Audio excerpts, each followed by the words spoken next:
I'm a student of history, Islamic history especially, was on the Prophet, or Prophet, peace be upon him, the state of Medina, which he created.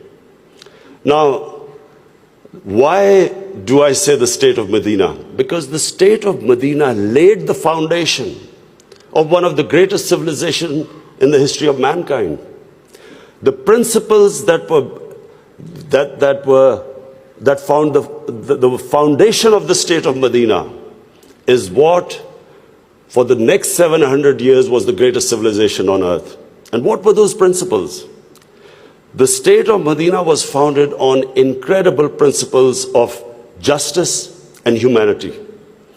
It was the first time a welfare state was made, a state that took responsibility of the weak, what China has done right now. That was the state of Medina, where first time a state took responsible for its poor, its weak, its orphans, its widows.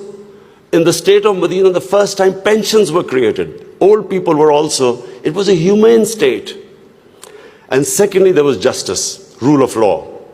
These were the two main things. And the third thing, the Prophet of Islam, peace be upon him, made seeking knowledge a sacred duty. The word was that even if you have to go to China to seek knowledge, you must. Those days going to China meant not coming back. So the emphasis on seeking knowledge. For the next 700 years, all top scientists were Muslims. And that was the state of Medina. It laid that foundation. And then the way minorities, other religious people were treated. The Prophet signed famous, the Misaq-e-Medina. There's still a letter in St. Catherine's Church which was signed with the Christians, that your places of worship will be, till the end of time, they will be protected by Muslims. Secondly, that no forcible conversions would be in Islam.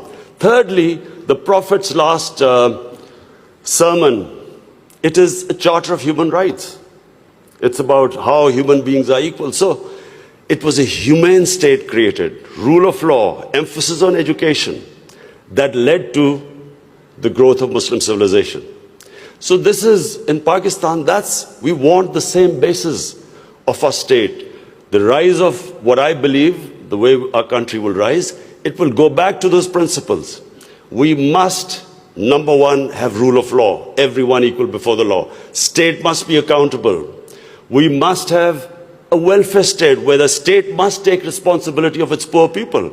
Half our population is on the poverty line or just above, and about 25% are below the poverty line. The state must take responsibility.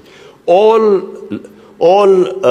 policies of the state must be, like in China, how do we lift the people from the bottom? And the most important thing is that we must, in Pakistan, start a reform program. Reforms are painful, but it is essential if we have to get out of our current problems. So, first of all, I joined politics in '96. From '96 to 2013, there was a very small party. Most of the time, it was one step up and 3 steps down.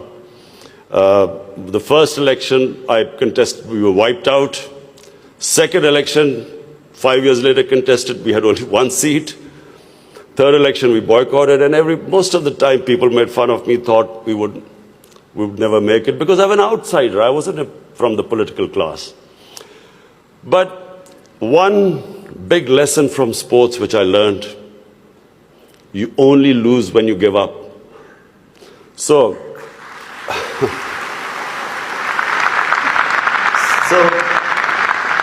kept learning from my mistakes, getting stronger. Eventually,